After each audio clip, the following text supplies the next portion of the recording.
All right. Good morning. Happy February 6th, 2026. I cannot believe it's already February. And I can't believe I actually have the one and only Debbie Balfour here joining us today. Hi, Tim. Thank you so much for having me, and hello to the audience out there. Gosh. Hey, all my Foolproof FISBO friends, family out there, hello. I'm Tim Street, and I'm super, super glad Debbie's here. The reason I'm so thrilled Debbie's here is she is one of the smartest authorities on real estate investing out there. And she was also sweet enough to actually let me come on her show and run my mouth. And I was like, man, she was so kind, so sweet. I was like, I have to have her on because there's so many mistakes that people make, especially when they start getting into real estate investing, and they don't even realize how much money they're leaving on the table. And Debbie, when I was on your show, we talked about how people lose money when they uh, when they liquidate an asset. When they sell a home, and there's all sorts of bits and pieces that come out of it. And it's not just the real estate agent fees. I mean, that's a big part of it, but there's a lot more. And so, one of the things I'd like to get to today, and if you don't mind, is I'd love to learn in your experience, where are the top, or I should say the greatest leakages of revenue when people actually turn over an asset. Because I think a lot of people would be surprised. I know that when you and I talked, I was surprised a lot about what some of those things. But before we get there, I want to get a little bit. I want the audience to love you like I love you, because I think you're such a great person. You've just got such a wonderful, giving personality. The way I see you interact with your people is just so cool. So before we get into the investing stuff, I kind of want to understand, how did you even get here? I mean, what did real estate sort of mean to you before you got into investing?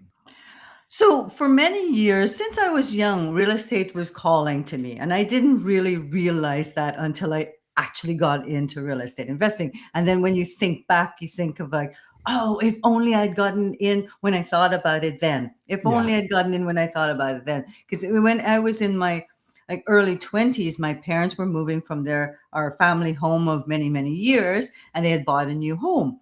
So they Mhm. had it up on the market. And you've got that emotional attachment to that place too. And I'm like, you know what? I should buy this place and rent it out to my friends and have roommates. Didn't know at that time that was called house hacking. That's the term for it.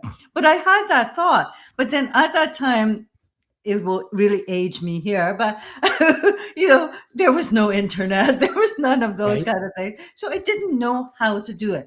Information wasn't free like it is today. So so that thought came in, and just as quickly I talked myself out of it. Right? Oh, I don't know how to do that. Mhm. I don't know if I would get a mortgage. All of those excuses we hit. Sure. And then throughout, like in 2008 was another big time that I remember, and that was when I was visiting my mom in Vegas. And you know what happened? 2008, Oh yeah. 2009, somewhere around there. And we had the internet then, by the way, which is We good. did have the internet then, yeah. I remember And that. so my mom had bought this townhouse in a gated community with a pool and all these amenities.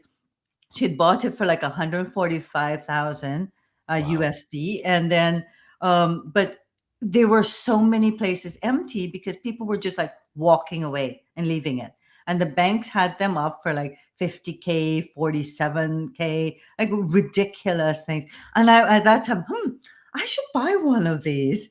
And rent it out. So either this Yeah. is a really good price, but how would I get a mortgage? And this is in the U.S. and I'm Canadian. And again, I talked myself out of it. Later, when I once got into real estate thing, it's like, okay, I didn't have a savings to buy it outright, but I did have money in my home. I had a line of credit that could have Mhm. bought like four of them and not made a dent to my line of credit, Sure. Yeah. right? Hindsight, right? Yeah, exactly. So then the next time was in 2016. I went to this. Okay, there was this presentation. I went to it. Uh, I don't know if some of you might know if you watch HGTV. It was by Scott McGilvery. He's a DIY celebrity. And so he was having this, what do you call, a wealth tour. So he talks about real estate investing. And I'm like, oh, yeah, I love this. And then he had a 3-day workshop. So I went to the 3-day workshop. My husband went with me. And then at the end, he pulled me out of there and he's going, this is just a money grab. We're not doing any more. Let's get out of here. You got enough information now. You can do it on your own. I couldn't, Tim. I couldn't do it on my own. I Well, tried. you know what? That's a wonderful thing about husbands is they always believe in their wives. So that's cool. At least he believed in you, and that's wonderful. Like, Yeah. yeah, it might not have worked out so well this last time, but Yeah, but I couldn't. I didn't know where to go. I didn't know like what realtor would help real estate investors. yeah, What was the right market. None of these things I knew. Like, so I had enough knowledge to be dangerous, but I had no clue where to start, where to go. yeah. And then 2019 was that point that my son was now 19. He was interested in being an entrepreneur. I said, he had come with me before when he was 16 to that world tour by Scott McGillivray. And I said, do you want to go to this with me just to get some ideas? So he went and he decided to go to the workshop. Mhm. Right. So he had paid for that workshop and he was going to bring a friend who's in construction. But his friend reneged on him. And I said, well, mom will go because at 19, you don't understand what a mortgage is. You don't understand any of these things. So I said, Sure. I will help you translate. I've done this course before. Yeah. We'll go through it. And Tim, by that Saturday, so it was Friday, Saturday. By the end of Saturday, I'm like, I am not making this mistake again. I am not leaving You're this place. in. Oh, But that's so here's the cool. opportunity cost. So this was my already a big, a big mistake, like costly one for me is opportunity cost of doing this. That program that back then was 10,000 was now $27,000. Wow. But I took out 3 credit cards and Like paid I'm for it. in. I'm in. I Yes. love it. Well, and So how cool it was that your son got to come along for the ride on that. Like I yeah. find like that's one of my favorite things that I've been able to do so far is build businesses with my kids involved. I love when they see me screw up all the time. I mean, they see me make massive mistakes. And the but one thing I want my daughters to learn, and hopefully I've demonstrated with my masterful making of repetitive dumb mistakes, is that they realize it's not going to kill you. Like we train our kids so hard to be terrified of mistakes, and Oh yeah. it's Like nuts. And it's like, we want to cushion them, and yeah, mistakes are not bad. no, Mistakes are learning. you To be learn. perfect all the time is not good because Well, when that right, first mistake happens, it's like life shattering, for sure. right? Yeah, but when the 11th and 12th happens, you're like, okay. Like I've done I'm this not before. saying, that one guy there was somebody out there who said you should, learn to enjoy losing. I'm like, no, I disagree with that. You should always hate losing. But you shouldn't hate making mistakes. You should hate making the same mistake twice. That's what Exactly.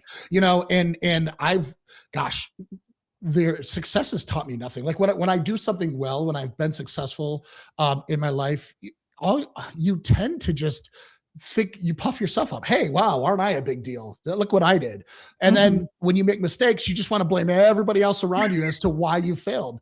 Yeah. And it doesn't work that way. And so after you grow up, and I don't know, maybe it was when I had to turn 40 for me to. And I'm still working on the whole growing up thing. I feel like a giant 12-year-old.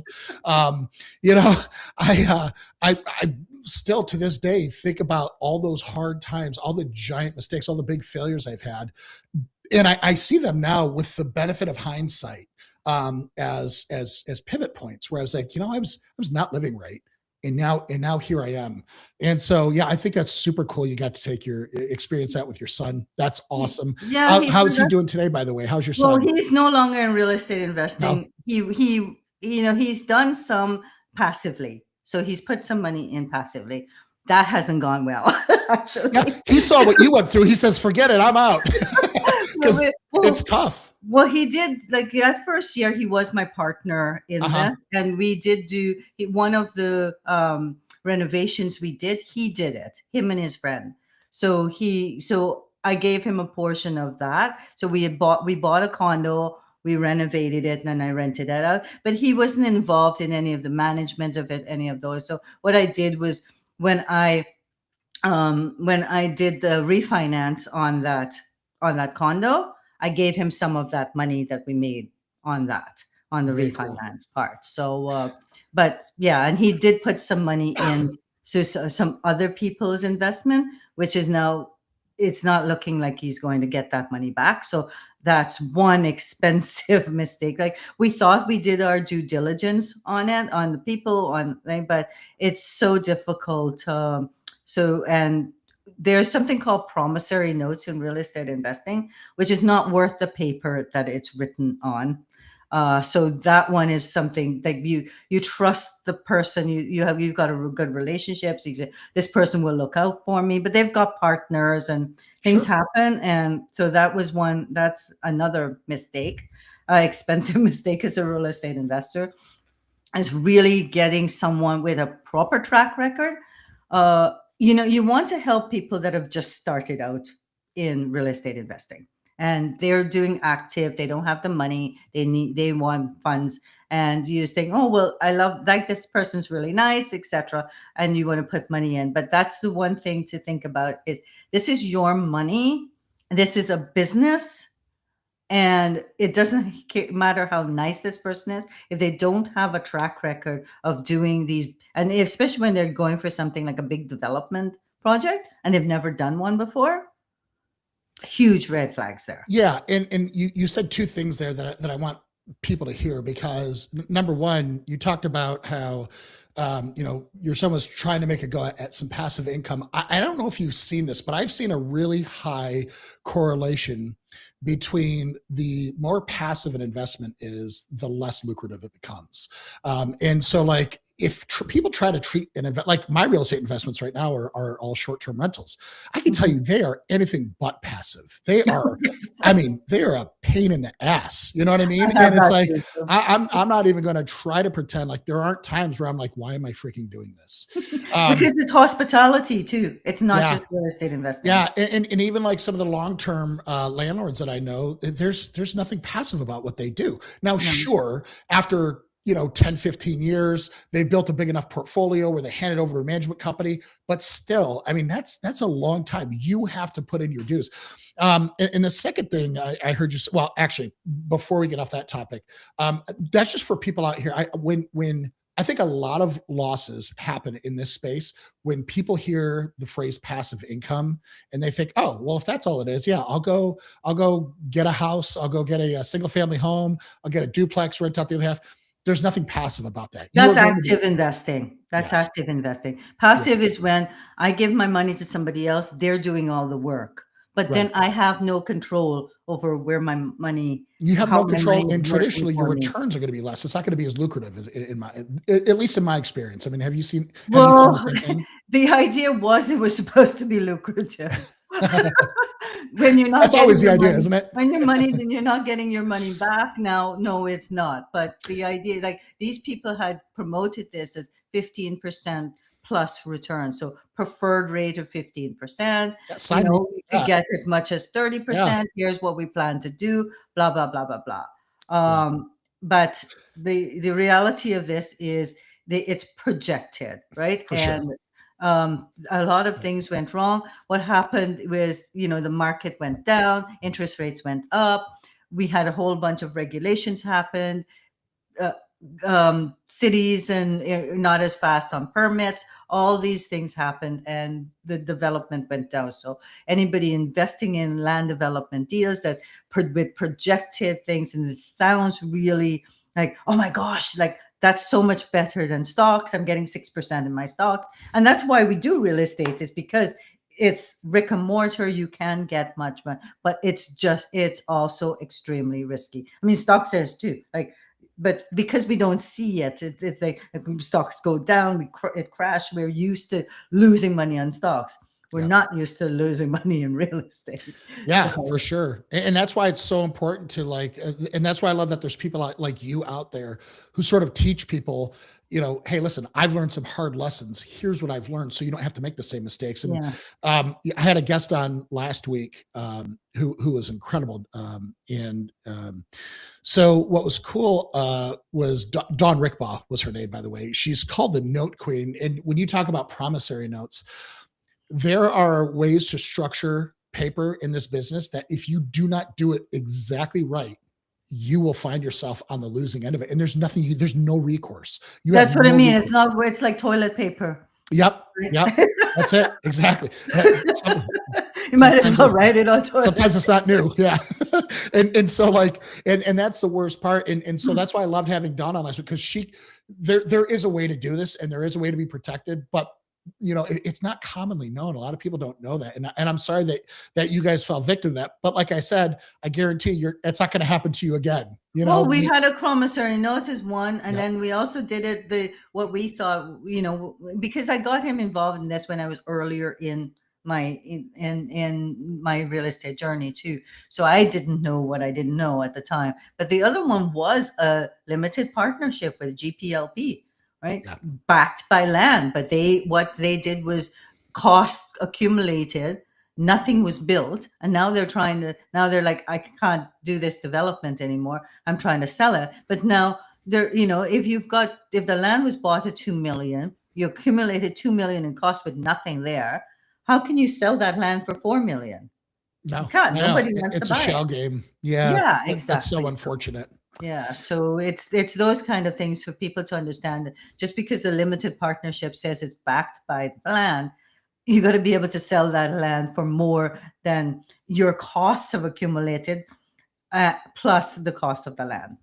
Right? Well, and fast forward to today, I mean, because I know you've learned so much about this, and you've made some mistakes in the past, and I guess like right now, in your program where you're teaching people how to invest, you're literally taking people who have never done this before and turning them into experts, right? And I guess Actually, Tim, my program isn't. I am not. They need to come into my program understanding how to do real estate. okay, The part that I'm helping them with, so it's those active real estate investors, the ones that you were talking about, that buying properties, being landlords, running short-term rentals, etc. They need at some point you can self-fund. Some don't. Some doesn't. They don't have the money from the beginning, but they know okay, how to find good properties, etc. They need a money partner, and this is where, like, my son came in and lent money from. I So see. whether you're doing a big development project, whether it's just buying a condo, but you're just starting out, there is, people say there's it's where we say that real estate investing doesn't need money to invest. It does, but I was gonna doesn't need say, your yeah. money. Or are they going to trade beads and seashells? I It guess it does. worked one Yeah. time. It So didn't I happen. think that's a Yeah. misnomer. Like, so there's the other part that people think I can't invest in real estate because I have no money. And there Mhm. are ways to do it, but it doesn't mean that you don't need money to invest in real estate. You need a money partner to invest in real estate. So you do the work, you swing the hammer, do all the footwork, and you get a money partner to invest. So that's who I help. I help these active investors that are looking for money partners. And so we were talking about mistakes that real estate investors make, and Mhm. this is one big one. So a lot of these active real estate investors, they're concentrating on finding the deals. So they're out there, they're looking for deals, they're looking for deals, they're looking for deals. They can spend months and a long time finding the ideal deal, and then they go through the conditional offer where they're doing the due diligence, etc. But they don't have any money, so they need a partner. They wait until they find that deal, and then they look for a partner. Too late. Yes. Way too late. They put the Yep. cart before the horse, and a lot of gurus out there are teaching that part. Go look for this. And what they don't teach them is that you need to build credibility, trust first. Well, yeah, but not only that, but if you found that diamond in the rough, guess what? It's not going to last. People are going to It's find not out going to about it. last. You Yeah, better be ready to pounce. And if you don't have your finances arranged before that, forget it. exactly. So they wait until that, and then they go on social media and they go, oh, property under condition, right? Looking for investors, and all they get is like, "Oh, congratulations! Yay, good for you!" Right? But nobody's coming forward to say, "I want to partner on this." Why? Because number one, it came out of the blue. Right. They didn't see any, and they haven't now preempted that with, I'm looking for these type of properties, here's the due diligence I've done, here's the properties I've eliminated, here's here's the market, why is this market good, why is this neighborhood good. They haven't done any of that, and now they're looking for a partner, right? Yeah. So Totally what do backwards. you think's going to happen with that deal that they've just spent months looking into? Maybe they've spent money on appraisals and inspections and for that conditional offer, but then they have to pull out of the conditional offer It because they sounds have like, no money. yeah, it sounds like to me that they worked for free for somebody else who did have access to funding and found that diamond in the rough for them. Because guess what? Somebody else who already has their funding in line is going to swoop right in there. Exactly, Yeah. exactly. And that people don't think about that as their most expensive mistakes. And Yeah. they do this over and over and over. I spoke to a guy recently. He says, Debbie, I can find so many properties right now. I've got deals coming to me all over, but I have no funding. I have nobody lined up. Right. And he thinks that he's just going to go out there now and do some networking and he's going to find us. But I look at his Maybe, social but I media. doubt it. Yeah. He says he has all this experience. He's done it for years. I look at his social media, nothing. Something in 2022, but it's not describing what he does, how he's doing it, nothing. And then he's got something like something on December 2025, nothing to do with he's doing. So these are simple things that they could have been doing to build relationships. You're doing all the work. People say to me, Debbie, I have nothing to post on social media. Well, you're doing stuff all the time that people can learn from. Share it. And now Yep. people know exactly how you think, what you're doing, why you're doing it. So when you do put that conditional offer on, people who've seen the journey, and you're more likely to get people buying into it, go, I saw what you've done I understand this, I'm interested. I mean, there is more to it. There's a whole back end of building relationship, Sure. but just that logical part. And but they make these mistakes, and it's costly. Your time is worth more than money, right? Yeah. And There's, then, but then there's also physical money involved because you're doing due diligence, where it costs money to do the inspections, the appraisals, etc. well, yeah. And I think a lot of people, they fall into this weird fallacy where they're like, oh, well, I'm just not really good at social media, so I just don't do it. And it's like, or it's too late. It's like, listen, it's like planting a tree. There's two perfect times to do it: 5 years ago and today. Like there, that Yeah, you didn't do it 5 years ago is no excuse. And so if you're out there and you're somebody who wants to get into this space, I, what Debbie's talking about is super important. You have to have, and it, whether or not, I don't even want to get into arguing over whether it's quote unquote real credibility. Sure, social media is superficial. Sure, it's narcissistic. Yes, absolutely. You but can it's make the your, way of today. It's it the only way to establishes do it. credibility, like it or not. Yep. And so one of the things that I find people doing, and it's just a giant mistake, is they'll go through all the effort of trying to, like you said, put a deal together, get a deal done, and then when it comes time to talk about who they are, they're horrible at it. They have nothing to point to. Yes. And so I totally appreciate you bringing that to light, because that's something I wouldn't have naturally thought of. But when you talk about it like that, it makes perfect sense. Yeah, I You see it almost, all the time. yeah, you Like I almost have get to do it backwards, like where you talk about these are all the things that I do in order to get where I'm going, right? And exactly, exactly. yeah, And and the other people, like people say to me, but Debbie, I'm new at this. I don't need to start on social media yet. That is the perfect time to start it's a on social perfect media. time. Yeah, That is the time to start on social media, because people can follow your journey. You're building your credibility right away. The other thing I get is, oh, I need a deal first before I go on social media. We just spoke about why that's not true, why that's a false belief, right? So yeah, so that's a big one there. The same thing, you go to networking, they're networking like crazy, thinking I'm networking, but then you go to they go to the network. People, what do the people ask for? These days, people don't give business cards, right? Business cards goes in pockets, gets lost. Gets lost. Yeah. But people give their social media. Well, you give your social media, and if there's nothing on there, guess what they're going to do? Ghost you. Because like my son is a perfect example where he's a content creator, so he's like out there, and he judges people on their social media, on their presence. So he's interested in someone helping him set up his company with a proper tax structure that he's not going to go to jail for, but at the same time he can save on taxes where he can. And there's this guy that sets up businesses, helps his people, business set up themselves for raising capital. So he says, I can help your son set up. So my son's, okay, give me his name, I'm gonna Google him. Nothing. Right? This guy, and it immediately makes the guy look like an amateur in the eyes of your son, I'm sure. And Brandon says, I'm not even spending my time to sit down with him because my time is precious.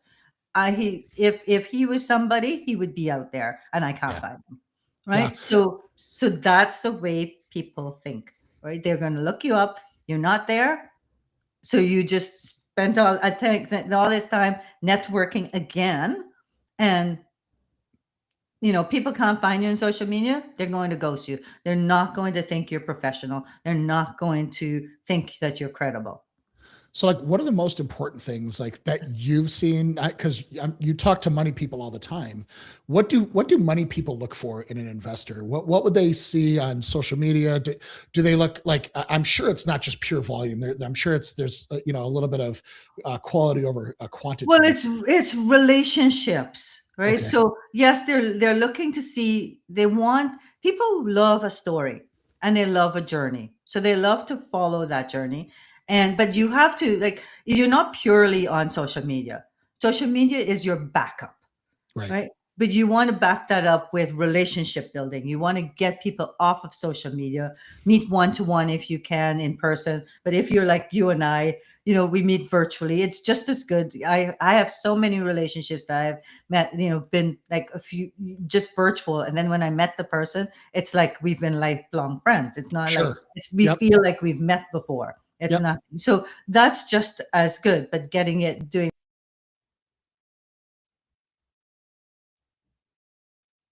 Uh-oh. Debbie's connection died. We'll get her back in a second. Let me.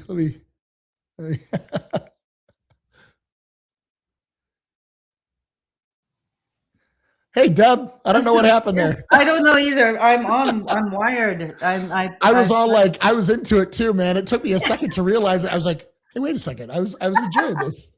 Was it something I said? Oh, now I've lost my train of thought. But we were talking about meeting in person. Yes, meeting in person, and then how important it is that you actually meet in person. But so that's for the how's the family, how's your business going, and building those kind of relations. But you still need to keep them apprised of, how do you keep people without calling them every day and go, oh, I'm doing this, oh, I'm doing that, oh, I'm doing that. That's what social media is about, for them to follow you along and email follow-ups on what you're doing. So and it's cool too. I was gonna say, beyond that, because like you said, that would get annoying if I called you every time I had a good day. You'd be like, all right, bro, I got you. But if we're about to do a project together, you're able to look back over 2-3 years of my body of work. That's pretty cool. And that's why this is almost like journaling. It's so important that you have this documentation out there to show people, A, number one, this is something I'm serious about, that I care to document it, but B, this is also for your benefit. So you can, if we don't have time to go in depth in a one-on-one meeting, you can learn about me before you even decide if I'm worth your time talking to. And I think that's the best thing here, is like what happened with your son. That guy wasn't even worth your son's time to talk to based on his. So you have to, this is the bare minimum stuff here, guys. Be worth their time to talk to. Put that image out there to the world. Now, when you say social media, are you saying Facebook, Instagram? Or are you saying more like LinkedIn? Well, it depends on where their ideal audience is, right? Okay. I like both Facebook and LinkedIn. Okay. but the way you do it, again, you need to be taught, but the way you do it is different. Like Facebook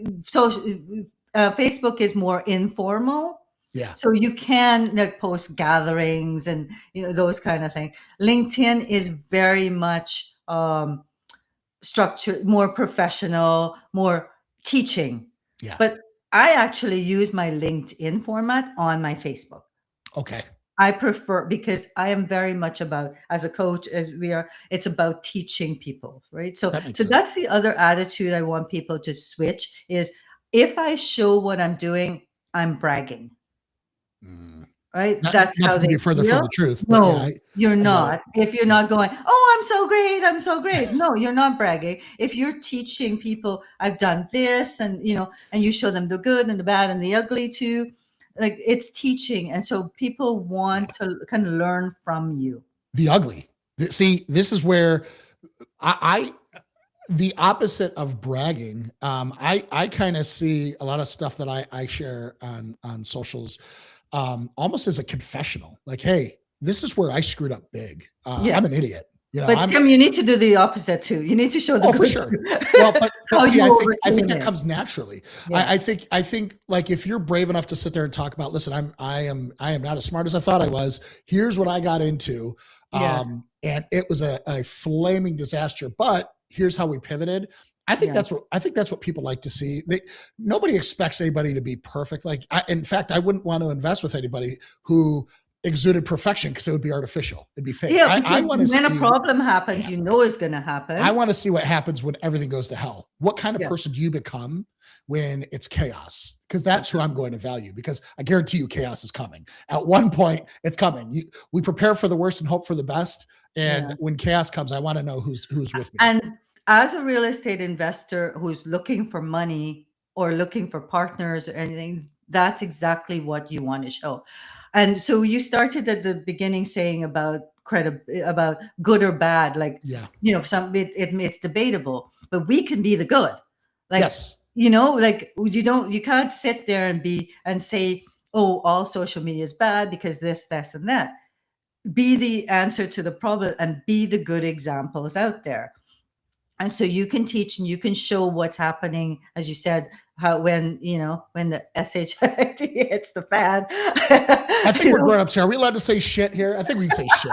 We say just, it feels good. Say it. Shit. When shit hits the fan, right? What you Sorry, do and mom. how you My mom's probably overcome watching. My mom's one of the two people watching this right now.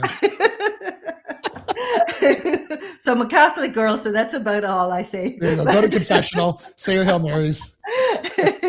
But yeah, so when that happens, you want to be able to see how that person overcomes it, definitely. Sure. And be that example on there. So another you want more examples of investor Bring them on. Yeah. problems. So a lot of these are personal ones that I found. So another one was for me was buying a condo. I bought this condo with the intent to renovate it and then rent it out. And it was great. Like my strategy was amazing. I bought the condo. This condo was like built in the 1970s, so it's a bigger condo. It had a formal living room, a formal dining room, a big living room. Mhm. Right? And today, like condos are so much smaller, and the whole open concept is in play, where dining room, living room is together. So I looked at it, and the dining room had its own power source, it had a heating vent, it had a window, all the things that you need to make a bedroom, to make a legal bedroom, right? Gotcha. So I went in, and this was during COVID. Okay. Okay. So I called up the city and I asked if I needed a permit to do this. Right. And the person that I spoke to said, no, you don't need a permit. It's you're not doing any structural changes. Wow. Right. Okay. You're not breaking, you're just putting up a wall That's to the door. surprising, but okay. Right. Interesting. Yeah. So they said that I didn't need a permit, and I'm like, oh great. Okay, now I'm going to go to the strata, and I'm going to say these are the renovations that I want to do. What do I need to do to do. So I reached out to the strata manager and I gave him my list of renovations, and he goes, "Oh, great. Thank you so much, Debbie. That's great." And then he told me how to get the water turned off because I was also removing, changing taps and, Gotcha. doing the whole, because this condo was in its original state. All right. So I went ahead and I thought, this is the best strata ever. Like I've heard nightmares about stratas where they don't let you do this. You have to wait forever. Okay, And you're going to have to explain this because I have no idea what a strata is here. It's like your HOA. Okay, gotcha. Right. Yes. Perfect. So yeah, so it's the condo management, right? Gotcha. So yeah, so I'm like, this is great, like, do I have to book the elevators? No. Like these are the times. So I renovated this place in like 1 month. I got it all renovated. I got it rented out right away. It's nice and beautiful. The rental rate I would have gotten if I just renovated and kept it as a 2-bedroom was going to be about $1,400. Okay. Because it was a 3-bedroom, I now could rent it out for $1,900. So I made $500 already in revenue, right? And what did your rehab budget cost? It was $45,000. So it'll take you 90 months. Yeah. So I bought that condo for like $229,000. I put in $45,000 in renovations, and when the appraiser came back, it came in at $295,000. Hey, that's great. As it's very rare that you get a more than 1-to-1 ROI on a rehab, so that's wonderful. Yeah, so I made $30,000 in forced equity. Mm-hmm. And I made $500 more in revenue. So this is like the ideal great investment. Yep. Right? So a year and a half down, I did this again to another condo in the same building. You have to get the right layout, but I bought it, same seller, and I was able to do the same thing. And so a year and a half down the line, the tenant left. I had it for a short time as no. Sorry. I hadn't short-term rented it yet. I had it for, the tenant left, and I thought, you know what? Market prices have gone up. It's now, I saw like in original state, these condos are now selling for $400,000. Wow. And I'm like, this is almost like a flip, right? I can, if I sell it right now, I'll make this money. So I put it up for sale, and the person viewing it, I think the realtor, I don't know, something about the realtor has a friend on the condo board. Okay. Something like that. And it came to the condo board's attention that I was selling a 3-bedroom, and this condo and this building has no 3 bedrooms in it. Whoops. So they're like, well, we don't know about this. We never approved this.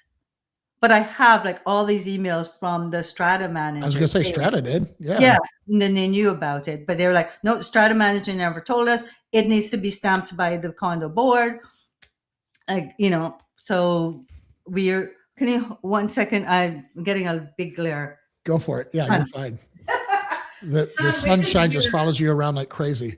Yes, I'm here in my dark. Yeah, my office is dark, like a speakeasy. Yes, I actually have sun in Vancouver, which is a rarity in the winter. That is rare. I feel bad for having you shut the blinds. I mean, you very rarely get to enjoy that. You might as well.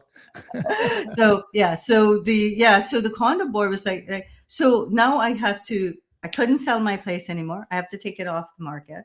I have to deal with the condo board about this. I sent them all these things, these emails and proof that I tried to, asked, what do I need to do? So they said, well, if you can show me the permit you got from the city, we'll okay this.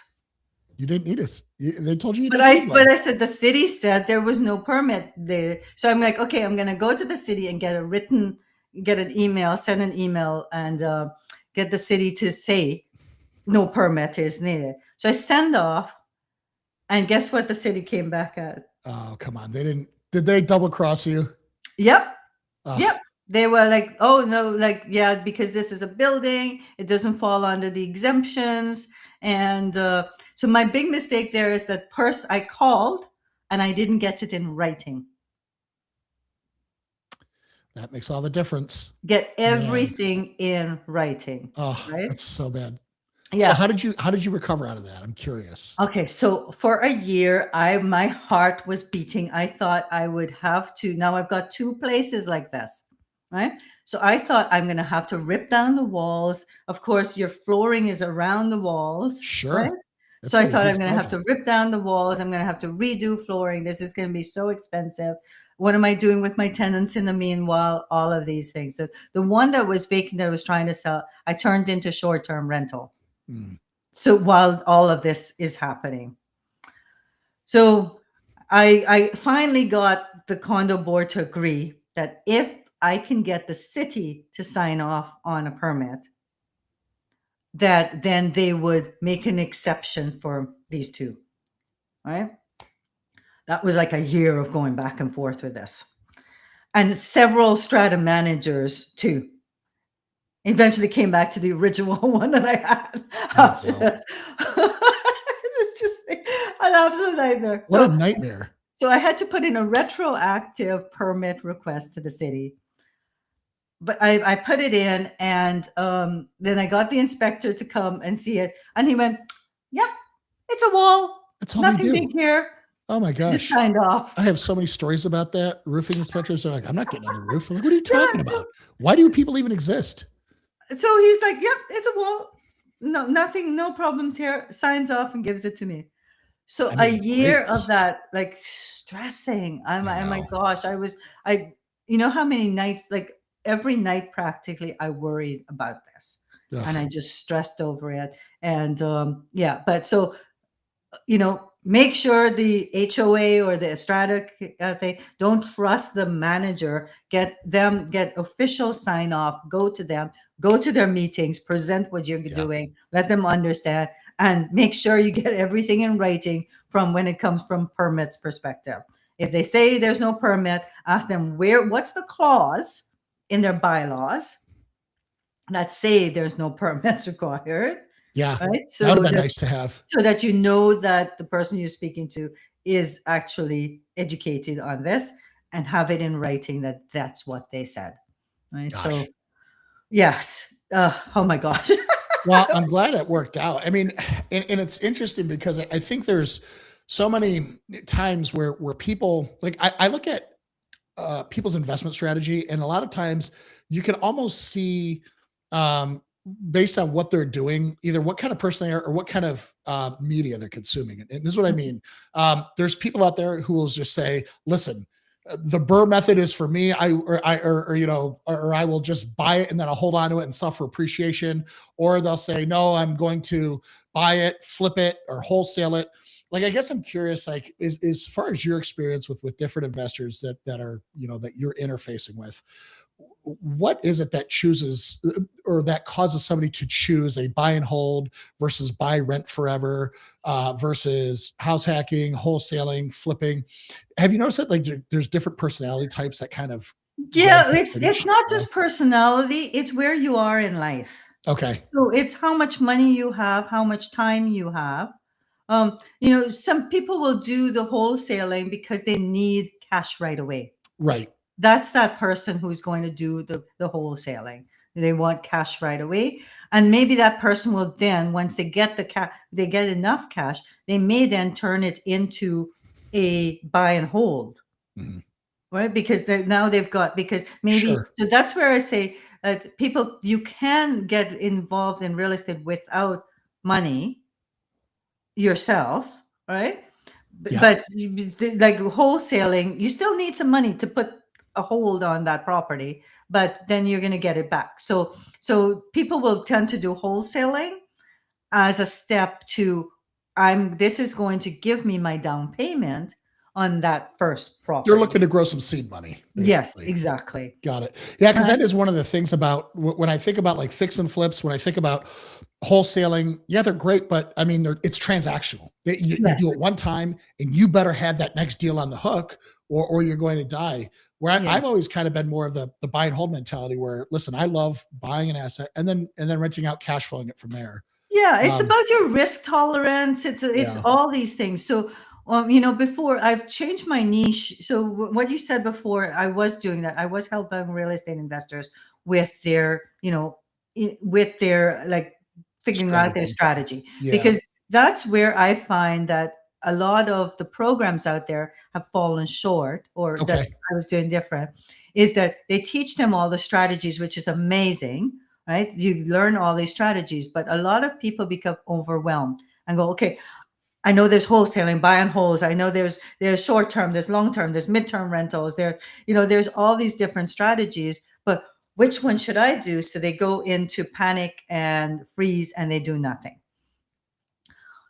You know what people need to do is to step back now and say, who am I as an investor? Interesting. Right? Okay. How Yeah. much time do I have? How much Yep. money do I have? What do I want to do with this money when I earn it? What's my risk tolerance? What's my timeline? Where am I in life right now? If I have children, I'm not going to do a flip. Sure. I Yeah. don't have time for that. Right. You know, so then I may buy a turnkey buy and hold that I can like that I you know, I'm not having to be there all the time. So Sure. it's all these things. You know, what do you like doing and what you don't like doing? If you don't like dealing with tenants, then you're not going to be a landlord, right? Maybe Right. you're doing those flips, right? Where you just like all depends. So when people go, Debbie, what's the best investment, real estate investment? I always go, it depends. Yeah. There's no right answer, is there? And because you've now, you're helping connect people with money people now. I imagine that you've probably been told by, the folks on the money side, hey, these are the things that I get excited about. Or are they not? Are they kind of are they eager to kind of just get involved in Well, anything these so days? so that's so someone reached out to me recently and say, how do you help people raise capital? Do you have connections? And I went, no, you need to make the connections. Yeah, there you go. Right? I can't give you my connections because my connections don't know you, don't trust you, right? Mhm. I can't give you my connections. You can join my Facebook group where my connections are, right? And you can friend them, you Yeah. can build If they your own like what they connections see, with maybe them. they'll reach out to you for sure. Yeah, Yeah. like you can start posting and let them see what you're doing. But I can't give anybody, and you should never, nobody can give them their connections because they trust me. They don't trust you. Mhm. Right? And unless it's I'm in your project, I can give you my connections. Yeah. But yeah, but as a money person, also myself, because I do both. I've done both, right? I have Mhm. both. I have passive where I give people money, and I have being active. And things that definitely the things, and also from the mistakes I've made too, right? I need to make sure that the money that I'm giving you, there's a guarantee on it, right? So that means So like a there personal needs guarantee, or it's guaranteed with an asset. There's Yes, collateral. it has to be guaranteed with an asset. Okay. And that asset has to be either an a lien, a bear trust, like something like that, that I have legal hold to. So if Right. I'm going to lend you some money, I need to. So mortgages is another great way that I have a second mortgage, and now I'm second in line if anything happens. Right. Sure. Yep. So those are the things. Those are so like a legal guarantee on an asset that you can take a hold of. Is it? I want to see a track record. People want to see a track record that you Yeah. have of paying back money and of Yeah. making money for people. Right? So you need to show that you've had a track record and that the strategy you're doing is not the first time you're doing it. So like that's all to do with the strategy. So those are important things. But then it's also I need to align with you. Your goals, my goals, do they align? Our values, do they align? Is the market you're in something that I'm interested in? is the strategy. Like it is senior development. You're doing senior development, then maybe that will appeal to me because my heart is there. Like Sure. those kind of things. Yeah. Those are all things people are looking for. And today, so in 2020, money was free. Basically, yeah, you're right. Yeah. 100%. Yep. So 2020, 2021, money was free. People were just like giving people money and Yep. trusting them. Yep. In 2022, everything changed with the market. And so many people grew too quickly, leveraged this OPM, other people's money, and took a whole bunch of money, right, that they didn't have enough guarantee on, gone bankrupt. And now so many people have actually invested their life savings. They've remortgaged their homes, they've put it Right. in all these projects, and they've lost it. So people today now are much more, they're more scared. Sure. So it's not that money isn't out there to lend. It's now people are more, cautious in lending. They're more low risk in lending. So they're looking for, I want to see more about you. I want to know you. I want to know what you've done. I want to understand why you're doing it. Understand the market you're in, why it's in there. And that's why, like, that social media and that, like, emails and all those updates is so important. They Yeah. need to know because they're so scared. I've lost money with people. Like, I thought I did my due diligence and still they've lost my money. All right. Yeah. And there was also some crooks out there too. So Yeah. Well, and I think that's just it's interesting because that social media advice you're giving people, it's not just because it feels good or it sounds good. It's literally how you're going to be vetted today. I mean, yeah. if you don't have the credibility, the track record, any kind of a guarantee, then what else do you have? I mean, you have to have established your bona fides somewhere. Yes. Um, Yeah. and I'm curious because I mean, so you've been doing this for a while now, and I am curious, like when you first got into this space versus where you sit today. I'm wondering, like, what's something that's changed completely? You've completely changed your mind on. You went into this space believing one thing, and now you're like 180 degrees out from that. Well, I think it's the I'm much more cautious. I'm more educated, yet I'm lower risk. I'm more Okay. cautious because of what I've seen. Right. Yeah, I mean, I think that goes hand in hand, right? I think don't we become a little bit more cautious the more educated we become, Yes. and I don't even know if cautious is the right word, but it's definitely because we're not. I wouldn't say that you're afraid. You're not risk averse. You're just you're more I'm calculated about the asking risks for you take. more. Yes, Sure. exactly. Yeah, I'm Yeah. expecting more. I'm asking for more. So yeah, definitely. It's that's a big part. Also, it's what I said at the beginning. I was the same person, except I don't freeze. I jump into stuff and then find figure out things. Yeah, you whipped out 3 credit cards at an event. I bet you are. Exactly. Yeah, I got to invite you to a garage. Exactly. I'm gonna put a garage sale on one day. I'm gonna invite you. I'm gonna have a credit card reader right there. My kids say, "Mom, I don't trust what you say because you trust everybody." Right? And I'm not that type of person. So I'm like, oh my gosh, I've got like all these years that I didn't get into real estate before to make up for. So I'm just gonna go. So I bought 5 houses in 2 years. Holy smokes, that's Right. great. So I Well, was gonna okay, make was it that. great? Has it worked out for you? Um, yes and no. Yes and no. Everything I've done so far has made me money. Right Good. now, though, and that's another mistake I want to talk to you about, Tim, Yeah, before we wrap up. And sure. it's the buying at retail. Oh, tell me about that. So I bought during the whole COVID crazy time when Yep, markets were up, and I yep. bought through a realtor Okay, at wholesale. Right? Sorry, at full price, at at market retail. price. Yeah, And now the market is down, yep, right? So I can't sell my homes right. because now, and I did renovations on them because I always buy, properties that are in original state, Sure. not distressed, but not distressed to the sense that like they're derelict homes. They're Gotcha. homes that I can do renovations on. One I did 140K in renovation. The other two I did like 55, 60,000 in renovations. But Gotcha. that plus the cost of it, now it is like new homes are being sold for that price. So who's going to Yes. buy mine? Yep. Right? So what I wasn't taught then was like, I wasn't taught that I should always buy 35% under market value. And then how do you find people who are willing to sell you a home for 35% under market value? Well, you're looking on the like on the MLS sites, you're Mhm. looking for ones that have been there for like 90 days or more and Gotcha. haven't been sold, or you go door knocking. Right? You Yep. go and walk by places that look like it needs renovations, and that you're looking for lawns that aren't being mowed or overgrown. You're Yep. looking for those kind of places.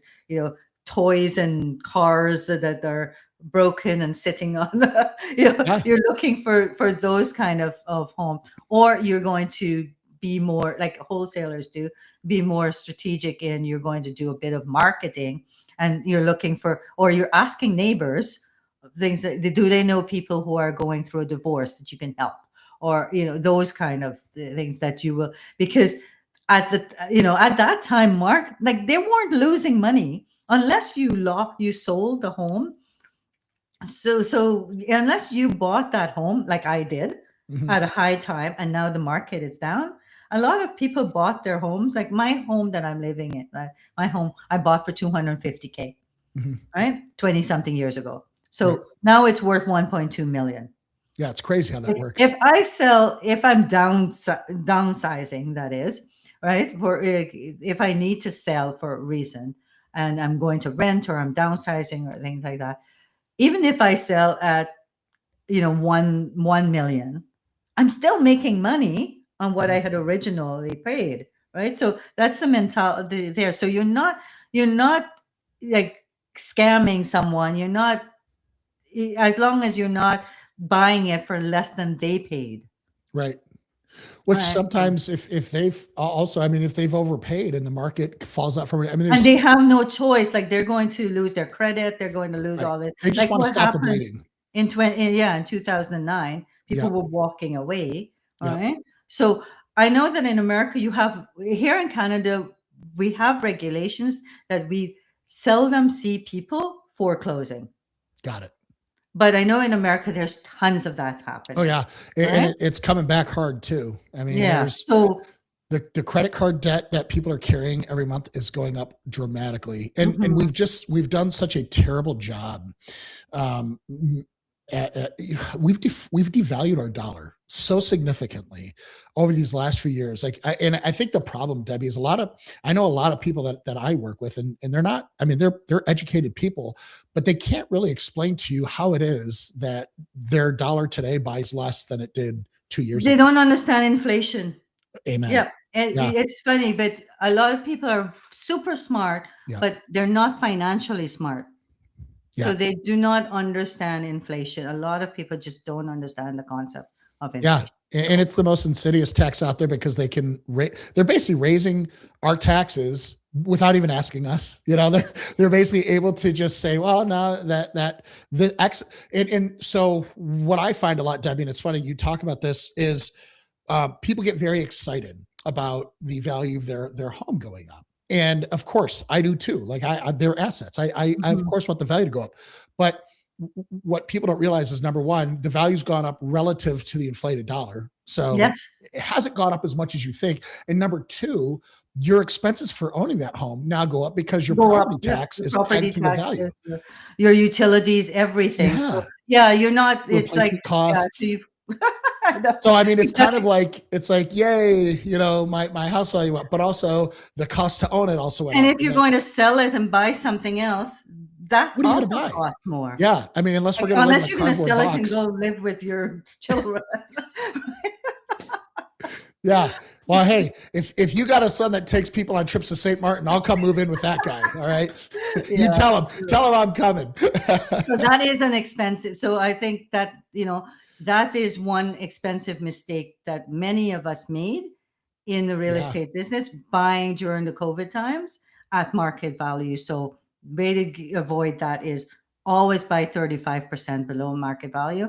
And then you can, and also look at, that's the other thing is only thinking one strategy, bad mistake, right?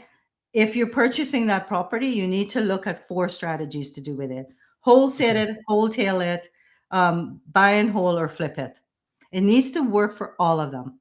Wow. Okay. That's a great, I never even thought of that. So instead of just going into it, knowing what you think you're going to do, Yeah, no, actually I'm going to measure it do as a against. buy and hold, Uh-huh. right?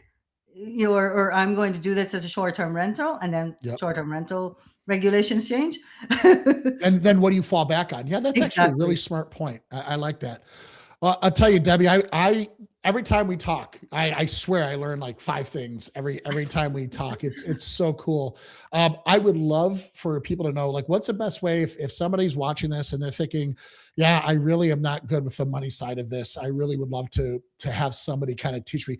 Is that something that you're interested? Are you interested in talking to people who are investors right now? And if so, how can Oh, we get a hold of you? definitely. I have a free strategy call. You can come on a free strategy call, and it's like a road mapping that I can tell you these are the things you need to be doing right now, Oh, and then we great. can talk about what's the pain they're feeling, and how maybe I can help them with that. You What's the can best way find for that. them to find that? Just I'm on LinkedIn. Okay. I'm trying to remember now what my LinkedIn Well, thing I is. could tell. I mean, your name. You If you just search Debbie Balfour, Yes, you'll see Balfour. me. So Yeah, if you Google me, I'm like it's Debbie Dove. Debbie Dove. You'll find my LinkedIn. You'll find my Facebook. You'll find my Instagram. I'm anywhere there. So you can message me on there, and I can then send them my link for my free strategy call. I'm on your And email list too. I got to tell you, you have some of the nicest, sharpest emails out there. Usually, as soon as anybody emails me, I'm like unsubscribe, unsubscribe. I'm such a Grinch when it comes to that. I actually let yours come because I do enjoy getting them. So you guys go to oh, Debbie's website, figure out how to get on her email list, like bag and plead if you have to. But it's yes, it's it's Debbie. My website is debbiebalfour.com. yeah. I do need to I need to make it for my new niche right now, because it's all about teaching how to invest in real estate. And I realize that there's a problem out there for people that are trying to raise capital, and I want to solve that problem. Well, So you're I'm doing going amazing to work. push I that. tell you, you're one of my favorite people in the space, and I think you do great work. I don't get to tell you that enough, but thank you. And for those of you out there who are thinking about selling in the near future, if you've ever gotten to the end of the transaction and you're going over the closing statement and you're wondering how the heck am I only making this much when the house sold for this much, well, I've got news for you. There's a lot of ways that I can help you with. So check out my website. If you go to foolprooffisbo.com. My name is Tim Street. I'm Tim the Fisbo guy, and I'll be happy to kind of walk you through and show you all the different areas that you could be losing money in and not even know it when you're selling your house. So yeah, give us a look there. If we can help you, I know I'll help you any way I can. I know Debbie will help you any way we can. And with that, Deb, I think we're probably going to punch out here. What is it? Yeah, it's about Yep. time. It's 11:56. I'm going to give you 4 minutes of your life back, and you deserve that. So thank you so much for Thank you coming on so today. much for having me, Are Tim. you I kidding really me? appreciate it. It's I always a love pleasure having sharing you. these stories to help other people. You're the best, Debbie. All right, guys. Hey, everybody, have a wonderful day. Love you, mean it. We'll talk to you soon. All right. Bye, Deb. See ya. Bye.